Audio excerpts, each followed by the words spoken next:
l'association. Je suis d'autant plus ici avec un grand plaisir que le maire qui est à côté de moi, je ne l'ai pas vu naître. J'étais déjà grand quand il est né, parce que j'ai habité très longtemps la Courtine et que j'ai usé pas mal de culottes et de paires de chaussures ici. Donc d'une guerre, nous passons à une autre, celle qui n'avait pas de nom, jusqu'en 1999. Je parle de la guerre d'Algérie. Alors je m'en tiendrai à quelques aspects essentiels des 2 années 1959 et 60 que j'ai passées dans cette guerre, alors qu'à l'époque, nous ne faisions officiellement que de la pacification et du maintien de l'ordre. Alors qui étais-je? Je prends le bateau à Port-Vendre, alors de la Courtine c'était loin, le 8 janvier 1959 avec 600 autres jeunes qui avaient une vingtaine d'années.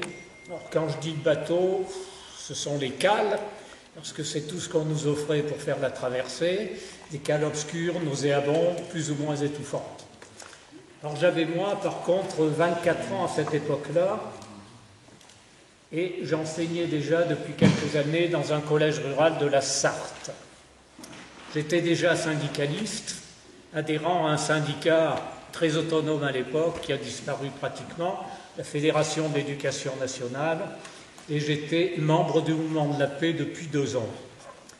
Alors à l'automne 57, à la suite de l'assassinat de Maurice Audin dans les rues d'Alger, et puis de la torture qui a été rendue publique de Henri Alleg, puis j'ajoute hélas de la trahison des hommes politiques pour lesquels j'avais voté à l'époque, j'adhère au Parti communiste qui me semblait à ce moment-là le seul au niveau national à répondre, disons, aux aspirations qui étaient les miennes.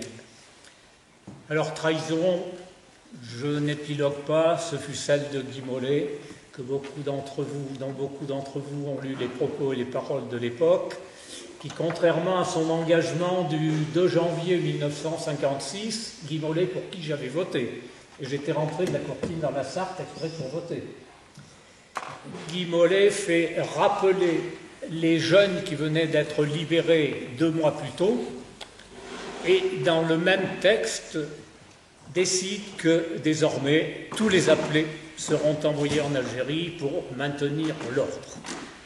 Alors j'avais participé en 56, 57, 58 à quelques réunions, quelques meetings, quelques révoltes lorsque les rappelés précisément dans les gares refusaient de monter dans les trains, et dans ce département, à Lavilledieu, où en mai 1956, 3 personnalités locales, le maire, le directeur d'école et un ancien combattant de 39-45 furent arrêtés, privés de leurs droits civiques, envoyés au Fort Duhat à Bordeaux pour avoir soutenu des rappelés qui refusaient de monter précisément au camp de la Courtine. Donc j'avais un peu tout cela, disons que j'étais militant plus des droits de l'homme que d'idéaux. Alors arrivé à Bordeaux, j'ai souffert pendant 4 mois, je vais dire de brimades, de sanctions, qui étaient destinées bien sûr à briser ma résistance physique et morale, parce que je faisais partie de ceux qui étaient des gêneurs, et que malgré tout ce qu'on a pu écrire au sujet du général de Gaulle, le 18 juin 40 est une chose et l'attitude de Gaulle en 58 en est une autre. C'est à ce moment qu'il faut, d'une part, abattre les cocos et ceux qui sont tout proches. Il faut aussi simultanément museler la presse de l'époque, très diverse, beaucoup plus qu'aujourd'hui, et il faut aussi interdire de parole la plupart des intellectuels qui gênent. Donc je traverse, j'arrive à Afou, un gros bourg isolé à 1500 mètres d'altitude dans le Djebel Amour, donc le sud de l'Atlas saharien. Alors je suis affecté là et je me dis, oulala, je vais avoir une planque extraordinaire, comme je savais écrire. On m'affecte pour le secrétariat des primes d'alimentation, disons pour calculer tous les jours quelle est la quantité de nourriture qu'on peut acheter, et puis pour payer la solde des appelés et des harkis. Mais très vite, je vois comme les autres, je suis soumis aux nuits de garde, aux patrouilles, aux convois, aux embuscades à tendre, aux crapahutages de temps en temps, et on me charge de convois vers les 7 postes isolés que nous avions à l'époque, où se trouvaient 15 à 20 appelés dans des situations extrêmement difficiles. Donc nous acheminons vers ces postes isolés le courrier, les colis, les munitions, la nourriture, l'eau quelquefois, tout ce qui est nécessaire, avec ce qui se passe nécessairement de temps à autre, une mine qui explose sur la piste, une embuscade qui a lieu, et le soir il vous manque un certain nombre de copains. Mais dès mon arrivée à Flou, 2 ou 3 jours après, ça commence un soir, les copains me disent « Ce soir on ne mange pas avec toi ». On mangeait dans la chambre. Je dis « Bon, qu'est-ce que vous faites ?» Ils me disent « Bois, on a 3-4 mètres à flinguer quand on sort de prison lorsqu'il n'y a plus de place ». Donc ça m'interpelle. Et puis dès le lendemain, apprenant d'autres faits similaires, je commence à écrire tous les soirs une espèce de carnet de route ou de compte-rendu quotidien des activités, de tout ce que j'apprends, de mes propres sentiments aussi, de mes réflexions, de mon analyse à ce moment. Alors l'ouvrage que je publie aujourd'hui, 60 ans plus tard, c'est un peu la reprise de ce carnet de route, revu, diminué en épaisseur, parce qu'il aurait fallu 3 volumes, et donc j'ai modifié un peu le langage parce qu'il y a des termes extrêmement verts que j'employais à l'époque que je n'ai pas osé rendre au public. Alors je n'ai pas la prétention d'être historien, même si pendant une trentaine de pages dans l'ouvrage, je rappelle quelle est la situation en 1959-1960 en France, en rappelant quelques éléments et quelques événements nationaux pour que chacun s'y retrouve plus facilement. Alors c'est plutôt un ouvrage témoignage de mon parcours, un ouvrage, je dirais, itinéraire dans ce Djebel Amour, qui était brûlé par des chaleurs torrides en été, et puis glacé l'hiver, parce qu'il faisait fréquemment moins 10, moins 15, et que de toute façon, il n'était pas question de rester dans les chambrées. Alors le titre choisi, beaucoup m'ont interrogé. Alors j'ai dit quand il neigeait sur le Djebel Amour, alors c'était pour nous tous, dans ces chambrées exiguës, une promiscuité qui rappelait d'autres situations encore beaucoup plus tragiques. C'était aussi fréquemment des conflits, parce que les uns dorment pendant que les autres travaillent, et inversement. C'était aussi le froid, on couchait généralement tout habillé. C'était aussi l'isolement, parce que pendant 10, 12, 15 jours, le bourg et les pitons sur lesquels se trouvaient les copains restaient complètement isolés, donc privés de tout, privés de courrier, privés des lettres, privés des colis, etc. Mais je disais aux copains, moi quand il neige sur le Djebel Amour, je m'y sens pas si mal, parce qu'au moins on a une certitude, c'est qu'on ne se fera pas flinguer sur une piste, ou bien dans un poste de garde à l'extérieur, puisqu'il n'était plus question de sortir du camp qui était gardé en permanence. Alors à ce moment, la pacification depuis la bataille d'Alger en 1957, donc s'est transformée, et la France n'en a pas conscience, en une guerre d'une part violente, d'autre part hypocrite, parce qu'on continue à dire qu'il y a des événements, des aléas, des petites choses qui se passent en Algérie. Alors je dis moi, c'est dès ce moment la négation de l'humanité qui tient lieu de loi. Je relate, ceux qui ont lu le savent, de nombreux actes, disons odieux, barbares, souvent inhumains, que l'armée a commis, d'où, à mon avis, son déshonneur, quels que soient les généraux qu'on continue à honorer 40, 50 ou 60 ans après, puisque l'armée avait à ce moment les pouvoirs de police et les pouvoirs de justice. Tout un peuple, sous mes yeux, est martyrisé. J'emploie volontairement le terme de martyrisé.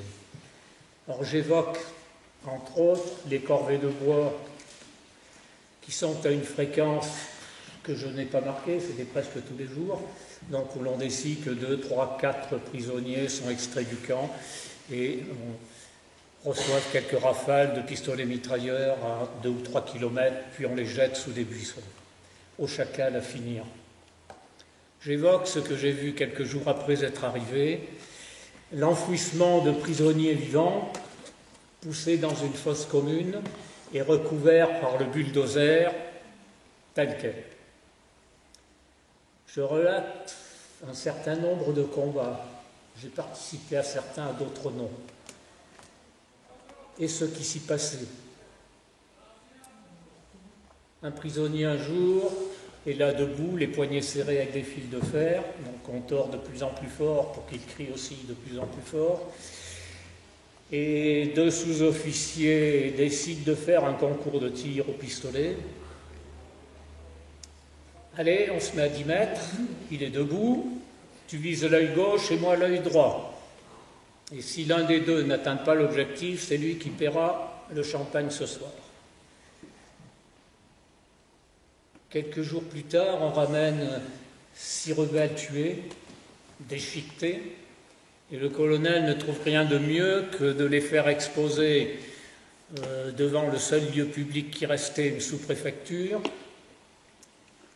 et à faire passer en ville les micros, de manière à ce que toute la population capable de se déplacer vienne voir l'œuvre dont la France était capable pour pacifier l'Algérie. En plus de ces actes qui sont fréquents, il y a ce qu'on appelait les interrogatoires, pratiqués à l'époque par les hommes des 2e bureaux et des DOP, dispositifs opérationnels soi-disant de protection. Dès qu'un suspect est arrêté, il est transféré dans un local réservé à l'interrogatoire, c'est-à-dire réservé à la torture, qui sera effectué par des bourreaux professionnels, mais aussi, et j'insiste, malgré ce que peut écrire la FNACA depuis 60 ans, par des appelés qui sont généralement consentants. Donc il s'agit d'arracher des aveux, d'arracher des renseignements, afin de préserver, vous connaissez le refrain, la vie des autres, de préserver l'explosion d'une mine, l'explosion d'une bombe, qu'une grenade aussi ne parte, etc. Donc ces pratiques sont continues, elles sont quotidiennes, elles sont nocturnes, elles sont érigées en système depuis 1957 par Bijard et Massu, connues des gouvernements de l'époque, des textes en font foi, connues bien sûr aussi par la hiérarchie catholique qui, à cette époque, a manqué sans doute de clarté. Alors, je n'insisterai pas sur tous les processus qu'on utilise pour arracher des aveux que souvent nous n'avons pas. Mais le nombre de personnes qu'on sort dans des sacs spéciaux ne cesse de croître à mesure que les semaines passent. Et lorsque les prisons, les quelques cellules en béton que nous avons sont pleines, on trouve d'autres solutions. Mon colonel, qui était extrêmement intelligent, avait compris qu'on pouvait ne pas faire de bruit. Donc de temps à autre, quand il apprenait qu'il n'y avait plus de place pour les suivants, il demandait à des gens du 2e bureau, donc à des bourreaux, de désigner une trentaine de prisonniers ou de suspects, de les faire amener au petit camp d'aviation qu'on avait. Il faisait préparer des hélicoptères type Sikorsky, vous avez connu à l'époque, qui servaient au parachutage. 15 dans chaque, 2 pilotes, on va au-dessus des pitons du Djebel qui entouraient Aflou, et dans le vide, 2 appelés les balancent de manière à ce qu'ils aillent éclater sur les rochers et à ce que la population de bergers ou de fellahs qui passe par là éventuellement puisse voir de quoi la France était capable. Alors, aux troupes métropolitaines, il y avait aussi ajouté ceux qu'on a appelés essentiellement les harkis, donc des supplétifs volontaires qui constituaient de véritables armées parallèles sous la tutelle de l'armée française. Alors là, je passe sur les aspects philosophiques et les raisons de leur engagement soit dans l'infanterie, soit comme cavalier. Mais ça a été le prétexte, alors là, à d'autres opérations, des opérations financières. Dans le secteur où j'étais, nous avions, selon les mois, entre 400 et 480 harkis réels sur le terrain et sur les pitons. Mais sur les états officiels de paiement, qui étaient destinés à la hiérarchie militaire, chaque mois, il y en avait entre 92 et 146 supplémentaires, qui étaient donc fictifs, virtuels, qui n'existaient pas, mais qui nous permettaient d'obtenir les sommes financières correspondant à leur existence. Et ces sommes étaient détournées sur ordre du capitaine et allaient jusqu'au colonel qui en faisait je ne sais quoi. Je sais qu'il fumait beaucoup, qu'il faisait quelques bringues aux messes des officiers, mais tout le reste. Alors, je vous donne deux exemples. En juillet 59, 3 121 000 francs sont détournés. En octobre 59, 3 522 000 francs sont détournés. Alors, des faits similaires dont l'histoire ne parle pas se sont produits dans presque toutes les unités qui étaient stationnées en Algérie, à tel point qu'un général en chef, à un moment, a envoyé 2 notes de service successives pour dire à ses collègues subalternes d'arrêter de faire figurer des chiffres pareils et des sommes qui sont détournées donc, par les officiers eux-mêmes. Alors ça, ni Stora, ni les grands historiens, ni ceux qui ont témoigné sur la guerre d'Algérie n'en parlent. Alors je l'ai rendu public parce que j'avais conservé toutes les feuilles de l'époque dans mes documents. Alors ce ne sont pas les seuls, je dirais, délits financiers. Il y en a un autre qui était quotidien. Les militaires de carrière, lorsqu'ils couchaient dans le Djebel ou lorsqu'ils bivouaquaient pendant une journée, avaient droit à un complément de salaire de 17% par rapport à leur traitement habituel. Or, même quand ils restaient dans la caserne, comme plusieurs que je cite, qui n'ont jamais mis même les pieds dans le bourg civil, jamais, ces gens-là s'attribuaient tous les mois 20, 25, 28 jours d'opération bivouac, donc pour percevoir les 17% supplémentaires de leur salaire. J'avais conservé, parce que j'étais ce jour-là de service, une anecdote. Le 30 mars 59, nous escortons à 6 ou 7, 8, le sous-préfet et son entourage, le colonel et ses adjoints dans un douar qui est à 35-40 km d'Aflou. Donc une grande tente chauffée a été déjà installée, et puis tout est mis à leur disposition. Voilà qu'arrive avec un camion des chaises, etc., etc. Puis un hélicoptère affrété spécialement pour apporter les boissons fraîches, les sodas, le whisky, le ricard, s'il y en a un qui ne buvait que ça, etc. Et puis des harkis sont priés de préparer le méchoui. Eh bien, tenez-vous bien, cette journée festive a été déclarée comme journée bivouac et a donné lieu à 17% supplémentaires de salaire. Or, j'ai eu aussi sous les yeux ce qu'on a appelé des regroupements de population. 3 camps étaient mis en place à Aflou, où je me trouvais. L'armée a évacué par la force les habitants de tous les douars alentours, donc quelques milliers de personnes. Et puis, sur des dizaines de kilomètres désormais, il était permis de tirer tout ce qu'on pouvait y voir de vivant.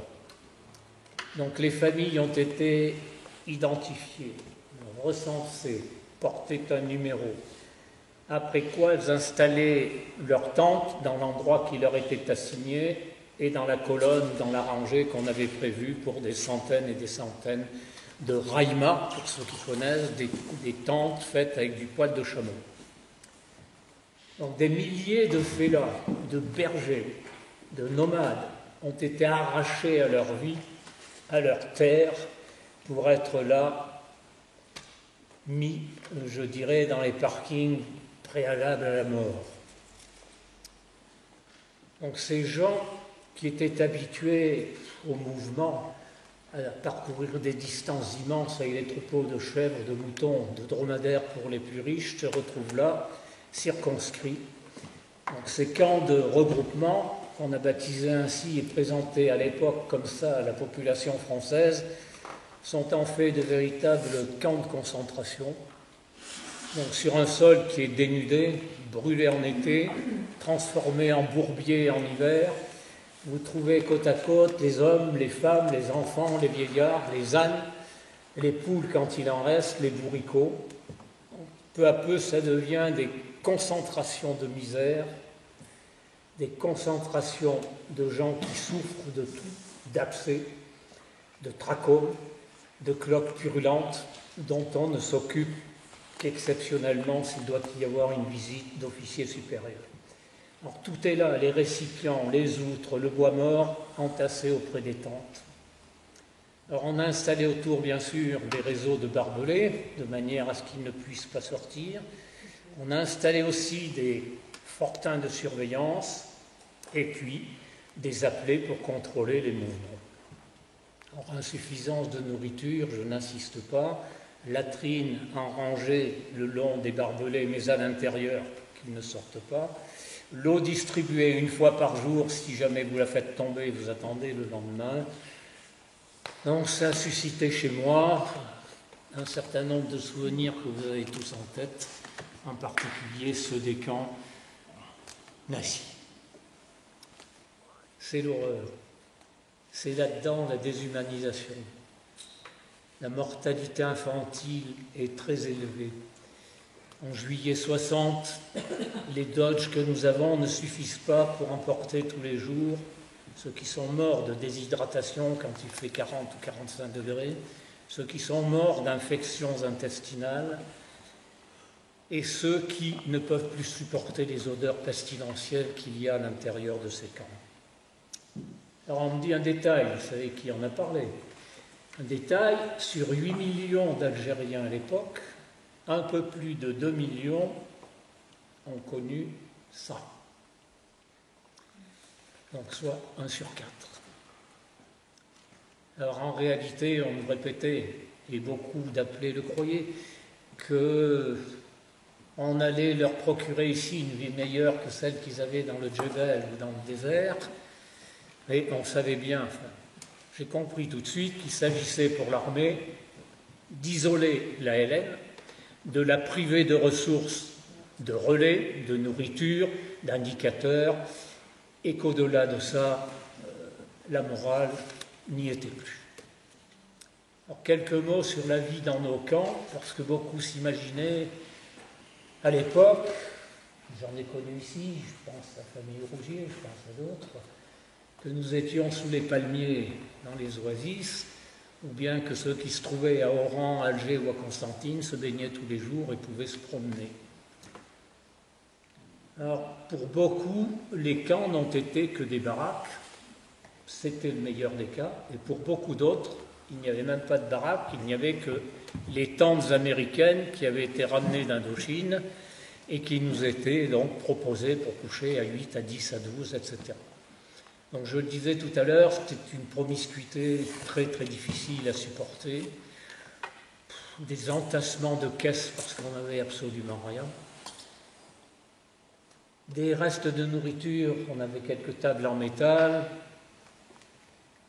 des restes de tabac, les odeurs de sueur et les odeurs de pieds qui rendaient la vie quotidienne difficile.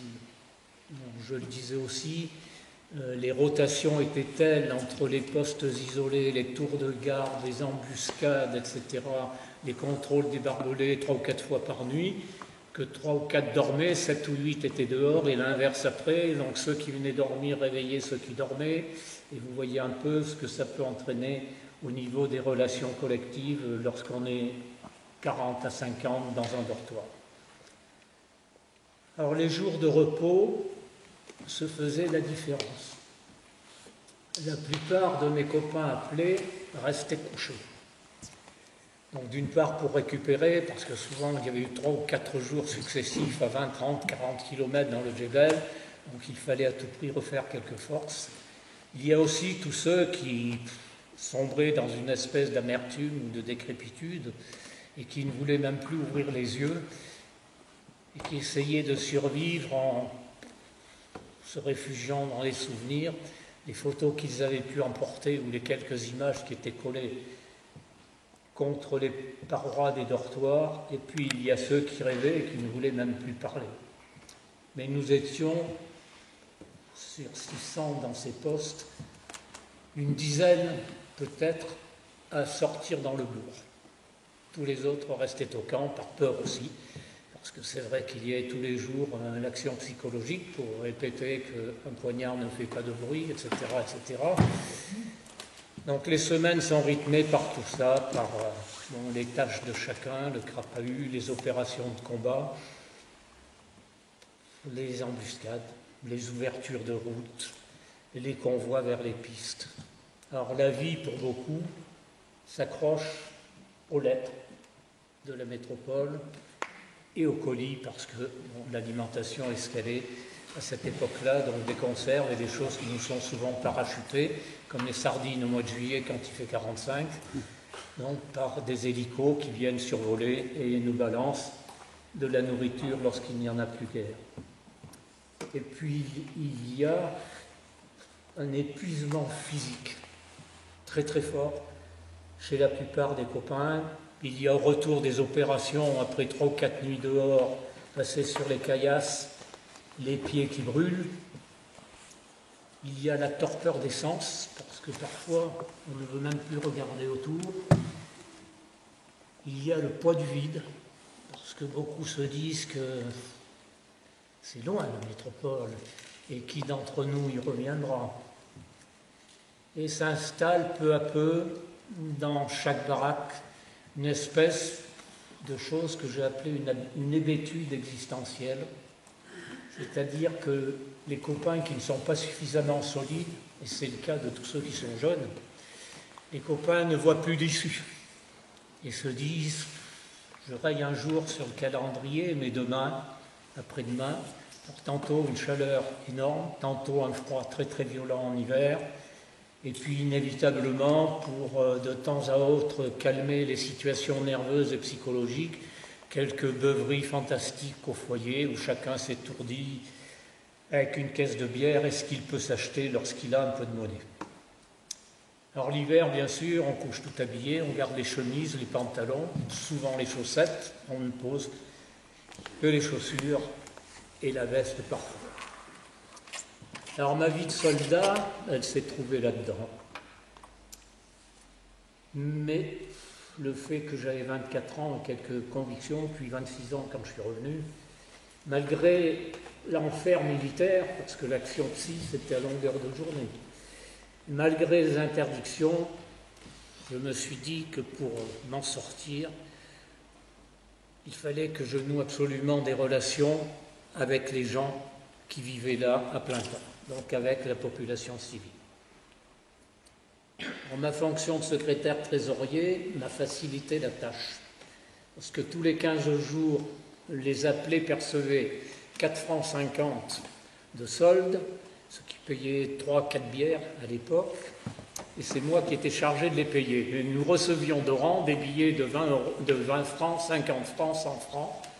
Donc j'avais un motif pour aller en ville, trouver les commerçants et les artisans, c'était de dire aux dégradés avec lesquels j'étais, mais il me faut 4,50 francs par gars, parce que personne ne pourra me rendre la monnaie sur des billets pareils.